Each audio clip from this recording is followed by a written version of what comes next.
Ja sam Mito Ivica iz Aleksinca, kao prvo, kao drugo, hoću da kažem i da predstavim ono što sam saznao za 10 godina, a mnogo toga što imam da saznajem i da pronalazim, ali nemam sredstava, nemam sponzora, a drugi se javljaju sa strane i drugi su zainteresovani za moj pronalazak 21. veka.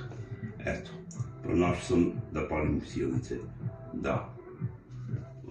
Znači, mnogo toga sam saznao i mnogo toga šta imam da prikažem, ali neću jednostavno da radim jer nemam finansije, a nemam sponzori ovde u Srbiji, ali čuo sam da ima ljudi koji se javljaju da hoće da me angažuju preko, jer jedinstveni slučaj, Ivica, Mito, super genije, 21. vek, šta da vam kažem, ovo sam pronašao, a mnogo toga šta imam da pronalazim, ali ljudi pričaju sve i svašta, pa neka pričaju, šta da radim.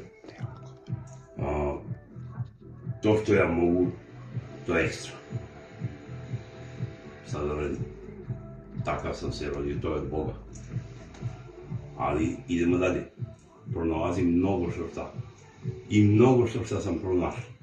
Za 10 godine samo dela moja prikazuju da sam savršenstvo. Za 5 godine mnogo toga što sam saznao i mnogo toga sam spreman da dokažem ljudima da ne lažu. Jedinstven slučaj u Srbiji.